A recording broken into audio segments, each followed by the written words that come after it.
এক জাপানি ব্যক্তি বড়শির অগ্রভাগে ওয়াটারপ্রুফ ক্যামেরা লাগিয়ে পানির নিচে দেখার চেষ্টা করছিলেন মাছগুলো কিভাবে বড়শির ফাঁদে আটকে যায়। এই দৃশ্য ক্যাপচার করতে গিয়ে এমন কিছু পৃথিবীবাসীর সামনে উঠে এসেছে যা আমাকে আপনাকে নতুন করে ভাবতে শেখাবে। ভিডিওর শুরুতেই আমরা দেখতে পাই বড়শি পানিতে ফেলা হয়েছে এবং এর চারপাশে মাছগুলো আকৃষ্ট হচ্ছে খাবার খাওয়ার জন্য, আর খাবারের ভেতরে টোপ রাখা আছে।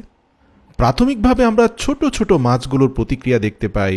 ছোট ছোট মাছগুলো প্রথমে আসে এবং খাবারকে খুবই সতর্কতার সাথে ঠোকর দিয়ে পরীক্ষা করে, তার আশপাশে ঘুরে বেড়ায়, অথবা খাবারের ক্ষুদ্রাংশ আশপাশে যেগুলো পড়েছে সেগুলো খাওয়ার চেষ্টা করে, খুবই সতর্কতার সাথে খাবারের টোপে অগ্রসর হয়, কিছুক্ষণ পর্যবেক্ষণ করে।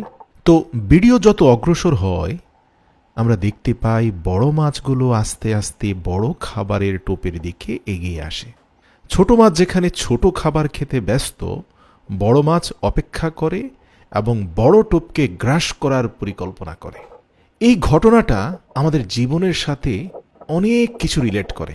কিভাবে জানেন? এই যে আমাদের জীবনের প্রলোভনগুলো, আমাদের জীবনের লোভ এবং লালসাগুলো, এগুলো যদি আপনি পর্যবেক্ষণ করেন আপনি দেখতে পাবেন যে যারাই লোভের সীমা অতিক্রম করে সেটাই কিন্তু তাদের বিপদের কারণ হয়ে দাঁড়ায়। বিশ্বাস করুন, এখানে সবচেয়ে যে বড় মাছটি আছে সে কিন্তু খাবারের ক্ষেত্রেও অন্যদেরকে খুব একটা ধারে কাছে ঘেঁষতে দিতে চাইছে না, সে একাই সব গ্রাস করতে চাইছে, আর এটাই শেষ পর্যন্ত তার বিপদের কারণ হয়ে দাঁড়ায়। বিশ্বাস করুন, এই মাছগুলোর দিকে খুব গভীর দৃষ্টিপাত দিয়ে আমি অনুভব করলাম এটা আমাদের জীবনের সাথে 100% সংযুক্ত। মানুষ যেমন তার প্রতিদিনের জীবনে বিভিন্ন ফাঁদে পড়ে, মাছগুলোর ক্ষেত্রেও তাই ঘটে।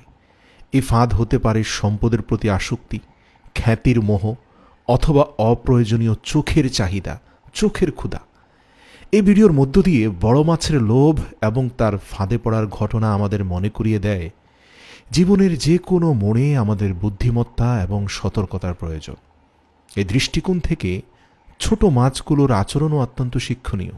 দেখুন না, তারা আশপাশে থাকা ছোট খাবার খায়, বড় খাবারের দিকে অগ্রসর হয় না।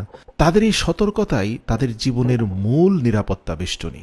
আর আমাদের সমাজেও আমরা দেখতে পাই যাদের হাজার কোটি টাকা ব্যাংকে পড়ে থাকার পরেও অন্ধভাবে আরও বেশি রাষ্ট্রীয় সম্পদ অথবা ক্ষমতার অপব্যবহার করে দুর্বলদের কাছ থেকে সম্পদ কেড়ে নেওয়ার ক্ষুধা নিবারণ হয় না। শেষ পর্যন্ত তাদের পেট কিন্তু আর ভরে না, সেই পেট মাটি দ্বারাই ভরে। এই ভিডিওর গুরুত্বপূর্ণ অংশ হলো ছোট মাছগুলোর সংযম এবং বড় মাছের ধ্বংস। ছোট মাছগুলো বড় টোপ থেকে দূরে থাকে কারণ তারা বুঝতে পারে এটি বিপজ্জনক। অন্যদিকে বড় মাছগুলো বড় খাবারের লোভে অন্ধ হয়ে পড়ে এবং ফাঁদে আটকে যায়। এই দৃশ্যটি আমাদের জীবনের একটি বড় শিক্ষা দেয়। আমাদের জীবনে অনেকবার এমন পরিস্থিতি আসে যেখানে বড় সুযোগ বা লোভনীয় কিছু আমাদের সামনে আসে। যদি আমরা ছোট মাছের মতো সচেতন এবং বুদ্ধিমত্তার সঙ্গে কাজ না করি তবে আমরা বিপদ এড়াতে পারি, কিন্তু বড় মাছের মতো যদি আমরা লোভের ফাঁদে পড়ি তবে আমাদের শেষ পরিণতি হবে ধ্বংস। দুনিয়ার বিভিন্ন প্রলোভন আমাদের জীবনের প্রতিটি ক্ষেত্রেই কিন্তু উপস্থিত আছে। এগুলোর মধ্যে রয়েছে সম্পদ, খ্যাতি, বিলাসিতা এবং ক্ষমতা। মানুষ যদি এই প্রলোভনে অন্ধ হয়ে যায় তবে তার পরিণতি বড় মাছের মতোই হবে। হাদিসে আছে, এই দুনিয়া একটি ক্ষণস্থায়ী জগৎ, এটি পরকালের অনন্ত জীবনের জন্য একটা প্রস্তুতির স্থান মাত্র। যারা দুনিয়ার মোহে পড়ে অন্ধ হয়ে যায় তাদের পরিণতি হয় করুণ। এই ভিডিওর বড় মাছটি যেমন বড় খাবারের লোভে পড়ে ধ্বংস হয়, তেমনি আমরা দুনিয়ার মোহে আটকে গেলে আমাদের পরিণতি হয় অনুরূপ। রাসূল সাল্লাল্লাহু আলাইহি সাল্লাম বলেছেন, মানুষ যদি একটি সোনার পাহাড় পায় তবে সে আরও একটি চাইবে। তার পেট কবরের মাটি ছাড়া আর কিছু দিয়েই ভরাট করা যাবে না। তাই বাঁচতে চাইলে জীবনের চাহিদা আর আকাঙ্ক্ষাগুলোকে সীমিত রাখা উচিত। আমি বলছি না আপনি জীর্ণশীর্ণ জীবনযাপন করুন, দারিদ্রতাকে আলিঙ্গন করে থাকুন। অবশ্যই চেষ্টা করবেন, সংগ্রাম করবেন, পরিশ্রম করবেন, কিন্তু ভাই অতিরিক্ত লোভ করবেন না। এই যেমন ভিডিওর শেষের দিকে বড় মাছটি বড় খাবারের লোভে বড়শির ফাঁদে আটকে যায় এবং উপরের দিকে টেনে তোলা হয়, এটি আমাদের জীবনের একটি গভীর প্রতীকী শিক্ষা দেয়। যারা জীবনের লোভের ফাঁদে পড়ে তাদের শেষ পরিণতি ধ্বংস। 4টি শিক্ষা আমাদের সব সময় মনে রাখতে হবে। 1. সতর্কতা।